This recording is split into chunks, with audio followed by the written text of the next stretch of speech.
अस्सलाम वालेकुम। पिछली बार मैंने थोड़ा सा जिक्र किया था ये सिंपल सीपी कंप्लीट पिक्चर जो सीबीसी है, कंप्लीट ब्लड काउंट ईएसआर का, तो उसको थोड़ा सा मैं कंटिन्यू करता हूँ क्योंकि बहुत सारी इंफॉर्मेशन है।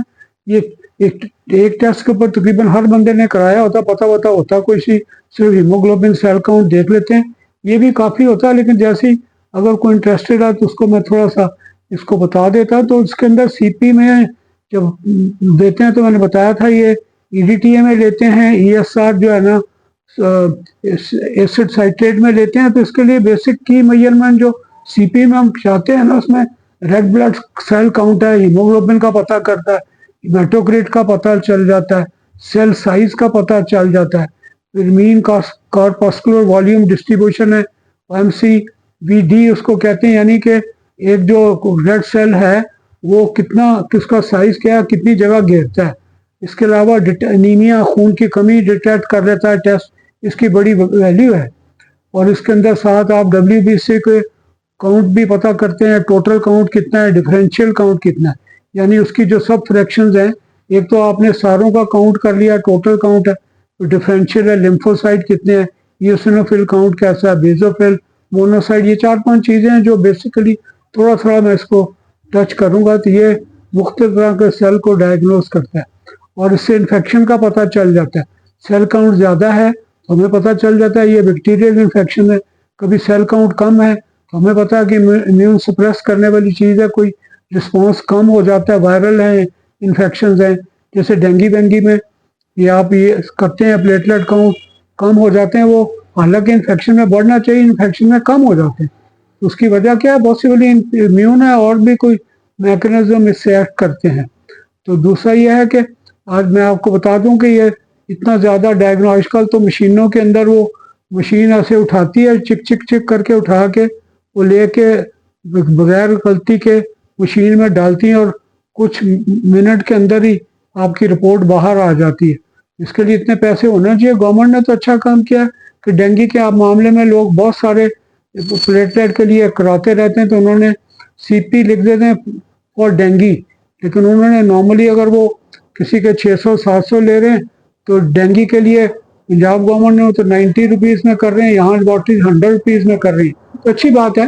लेकिन उसके लिए डॉक्टर वेरीफाई करता है कि जी मैंने डेंगी के लिए सीपी कराना है, उसमें कुछ पैरामीटर दे देते हैं। बहरहाल मैंने बता दिया, इस्तेमाल इसका यूजेज यही है कि जनरल हेल्थ चेकअप के लिए रूटीन में ओवरऑल हेल्थ देखने में करता है, कोई चीज़ को पॉइंट नहीं करता कि इसको ये बीमारी है, लेकिन इंडिकेट करता है कि ठीक नहीं है, तो फिर आप फर्दर इन्वेस्टिगेट कर सकते हैं। फिर उसके अलावा उसको जो डायग्नोसिस में मैंने बताया था, किसी बीमारी का डायग्नोस में हेल्प कर देता है। एनीमिया का डेफिनेटली पता चल जाता है, इन्फेक्शन का पता चल जाता है, क्या वायरल है, बैक्टीरियल है, सेल काउंट के थ्रू उसका पता चलता है। फिर एनीमिया का पता चल जाता है, इन्फ्लेमेशन सोजिश है बॉडी के किसी हिस्से में, ये सब ज़्यादा इंडिकेट करता, बताता नहीं है कहाँ। लिकीमिया है, ये ब्लड जो टेस्ट का लुकीमिया मेन टेस्ट है। सिंपल सीपी के अंदर अगर सही काउंट कर रहे हैं तो लिकीमिया हो जाता है कि सेल काउंट अगर आपके 10 आ रहे हैं, वो कोई 2 लाख 3 लाख हो गए, इसका मतलब है कि ये ब्लड कैंसर है। ये सीधा साधा सीपी के थ्रू मशीनें बता दिया करती।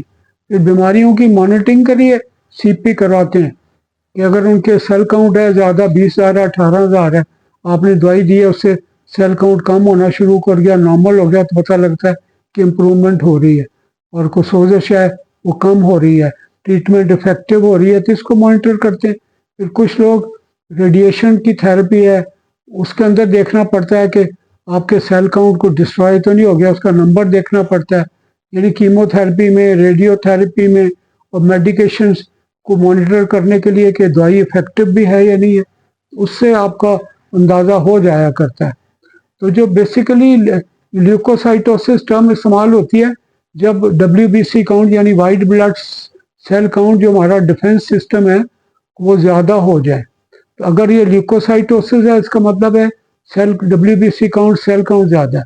एक ल्यूकोपीनिया है, पीनिया का मतलब कम है, वो ल्यूकोपीनिया इसका मतलब सेल काउंट कम हो गया किसी वजह से, बीमारी की वजह से, या बोन मैरो जो ये खून बनाती है उसमें कमी आ गई है। इस तरह आपका थ्रोम्बोसाइटोसिस है, प्लेटलेट ज़्यादा हो जाए तो क्या कहते हैं, थ्रोम्बोसाइटोसिस। अगर प्लेटलेट कम हो जाए तो थ्रोम्बोसाइटोपिनिया है, यानी प्लेटलेट पी नहीं है, यानी प्लेटलेट कम हो गए, उसका मिकदार कम हो गई है। तो ब्लीडिंग वगैरह में, कुछ वायरल इन्फेक्शन में, डेंगी वेंगी में, अगर वो प्लेट थ्रोम्बोसाइटोपिनिया है, मीन्स के प्लेटलेट कम है, तो हमें ब्लीडिंग का रिस्क होता है, उसको देखा करते हैं। फिर उसके अलावा आपका ये हेमाटोक्रिट है। हेमाटोक्रिट में उस रेड सेल का एवरेज सबको मिला के देखते हैं उसका साइज कितना है। तो उसको मीन कार्पस्कुलर वॉल्यूम, यानी सारों को लेके उसका मीन निकाल के एक रेड सेल का वॉल्यूम कितना है। फिर MCHC होता है, मीन कार्पस्कुलर हीमोग्लोबिन कंसंट्रेशन है, हर CP की रिपोर्ट में ये लिखा होता है। वो वेट देखता है कि एवरेज परसेंटेज ऑफ हीमोग्लोबिन का, यानी उसका वेट कितना है रेड सेल मास का, वो पता बता देता है। एक आपका होता है रेड सेल डिस्ट्रीब्यूशन विड्थ है, ये भी अबाउट रेड सेल साइज के डिफरेंस, जितना साइज होते हैं उनको बताता है कि रेड सेल ज़्यादा कितने हैं, नॉर्मल छोटे कितने हैं, ज़्यादा कितने हैं। जब छोटे हों रेड सेल तो तकरीबन एवरेज साइज ज़्यादा, उनका वेट चेंज नहीं करता, वो तकरीबन सारे ही सेम साइज के होते हैं।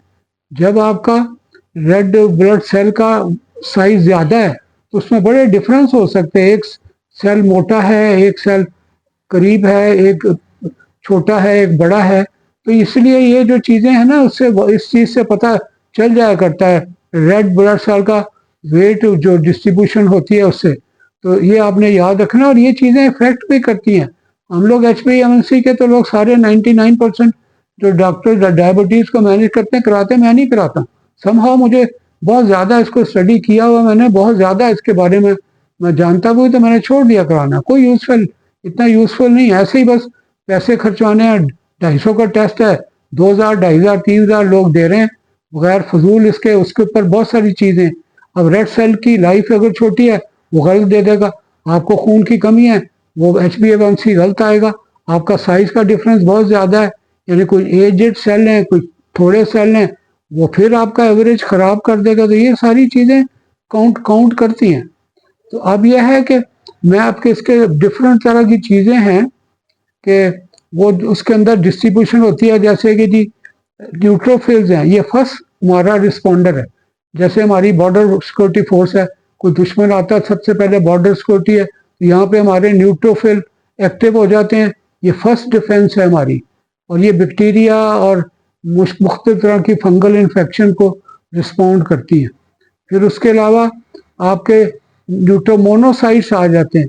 ये मोनोसाइट थोड़े से बड़े साइज के सेल हैं, ये आपका डिफेंस सिस्टम है, जो कि आपकी गंद बला जो बैक्टीरिया मर जाते हैं, जो सेल लड़ते लड़ते जो शहीद हो जाते हैं, उनको यहाँ से बॉडी से रिमूव करता है। तो ये एक तरह का क्लीनर के तौर पे काम करता है। मोनोसाइट बड़े साइज के होते हैं, और ये भी आपके फाइट करते हैं वायरसेस के और बैक्टीरिया के खिलाफ भी। फिर लिम्फोसाइट्स हैं, ये जो है ना, ये वायरल इन्फेक्शन में ज़्यादा काम करते हैं, और ये रिकग्नाइज करते हैं अपने दुश्मन को डिस्ट्रॉय करते हैं, और साथ इम्यून यानी डिफेंस सिस्टम को वो क्या करना चाहिए, ऑगमेंट करते हैं, यानी उसकी कैपेबिलिटी बढ़ाते हैं। दूसरा ये है कि ये मेमोराइज कर लेते हैं दुश्मन को कि मेरा दुश्मन ये है, तो बॉडी उसके लिए तैयार करते हैं। दोबारा सेकंड टाइम जब यही जरासीम दाखिल होते हैं तो बॉडी बड़ी शिद्दत से उसका इस मेमोरी में आने की वजह से उसको रिकग्नाइज करती है, और पहले से ज़्यादा एक्टिवली उसको डिस्ट्रॉय करती है। फिर ये उसके मुख्तलिफ तरह के हैं, बेजोफिल्स हैं। बेजोफिल जो है ना, ये एंटी हिस्टामिन, इसके ग्रैन्यूल्स होते हैं, वो एंटी हिस्टामिन या एनर्जी वाली कोई एंटी हिस्टामिन रिलीज करते हैं, और साथ हेपरिन भी रिलीज करते हैं। वो फिर जो एलर्जिक रिएक्शन है उसके खिलाफ काम करते हैं, उसको एलर्जी को कंट्रोल करते हैं। फिर ईओसिनोफिल काउंट है, ये भी उन्होंने जो ये पॉल एरलिच वगैरह जो पुराने थे, इन्होंने जो डाइज बनाई थी ना, इससे ये स्टेन हो जाते हैं। तो इजीली हम अगर ह्यूमनली मैनुअली भी हम रिकॉग्नाइज कर लेते तो हम बॉड फोर में रिकॉग्नाइज किया करते थे सेल काउंट। हम वो चैम्बर एक होता तो उसको करके तो पता चल जाता था ईओसिनोफिल काउंट कैसा है, ट्राई करते थे, बाद में लेबोरेटरी से कंफर्म भी करते थे। तो वो एक तरह का पैरासिटिक इन्फेक्शन होती है, जो पेट के कीड़े वीड़े हैं, हम किसी का CP करवाएं, हम देखें कि इसको खारिश हो रही है या उसको ईओसिनोफिल काउंट ज़्यादा है, तो इनवेरिएबली मैं तो उनको कोई ये पेट के कीड़ों की दवाई वर्मॉक्स जो भी जेन में आए उसको हम देते हैं, ताकि कम से कम इसका मतलब ये हो सकता है कि आपका ये इन्फेक्शन जो है ना, ये पैरासिटिक इन्फेक्शन है। मुझे याद है कि एक बार, बहुत देर की बात है, मैं सऊदी अरब में था, तो मुझे खांसी शुरू हो गई, बहुत शदीद खांसी थी, मैं तंग हो गया। 2-3 महीने रिलेंटलेस खांसी थी, और मैं समझता था पता नहीं टीबी होगी मुझे, तो मैं परेशान भी होता था। मैंने कोई, एक वो डॉक्टर अजय थे हमारे, इंडियन डॉक्टर थे, पैथोलॉजिस्ट, उन्हें वहाँ पे हमारा इंडियन पाकिस्तानियों का तो वो ऐसे खिंचाव भी रहता था कुछ मामलों में, लेकिन भाई चारा भी बहुत था, इकट्ठे खाते पीते उठते बैठते थे। तो मैंने वो अजय अजय नाम के पैथोलॉजी से, इंडियन, तो मैंने कहा अजय भाई ये बहुत ज़्यादा, कहते हैं मुझे तुम स्पूटम दो। तो मैंने स्पूटम दिया, तो मैंने कहा यार तुम AFB देख लेना। AFB होता है एसिड फास्ट बैसिलस है, जो कि टीबी का जरासीम है। मैं कहा ये भी देखना। तो कहता नहीं कोई बात नहीं, मैं देखूंगा, ले गया। अगले दिन आया तो मुझे कहने लगा तुम्हारे स्पूटम में इओसिनोफिल काउंट ज़्यादा है। इओसिनोफिल अगेन, मैंने बताया था कि ये जो स्टेन करता है पिंकिश सा, वो उसका उसकी इसकी मिकदार ज़्यादा है। तो तुम्हारी खांसी जो है ना, ये एलर्जिक कफ है, कोई इन्फेक्शन और इस तरह की नहीं। हालांकि स्पूटम का कलर वेरी करता था, कभी ग्रीनिश हो जाता है, येलोइश रहता था। तो मैंने फिर एंटीहिस्टामिन, मेरा ख्याल हार्डली 3 दिन ली होगी, तो एब्सोल्युटली मेरी खांसी फ्री हो गया। तो ये उसमें काउंट ऐसा होता है, ये आपके दमे दमे में एलर्जिक, ये भी एक तरह का उसमें यूसिनोफिल काउंट हो जाता है। तो आपकी ट्रीटमेंट में मॉनिटर करता है, ये यूसिनोफिल काउंट ज़्यादा है तो फिर हम, खांसी बंसी है किस तरह की चीज़ है, तो हम वो साबा लाबा होती हैं ना, शॉर्ट एक्टिंग बीटा एगोनिस्ट हैं और लॉन्ग एक्टिंग बीटा एगोनिस्ट हैं, ये इनहेलर्स वगैरह हम लोगों को देते तो काफ़ी फ़र्क पड़ जाया करता है। तो ये है, ये बड़ी अच्छी चीज़ है। दूसरा ये है कि कभी कभी इसके अंदर इमेच्योर सेल आ जाते हैं। इमेच्योर सेल का मतलब है कि अभी पूरी तरह जवान नहीं होते और उनको धकेल दिया जाता है सिस्टम में।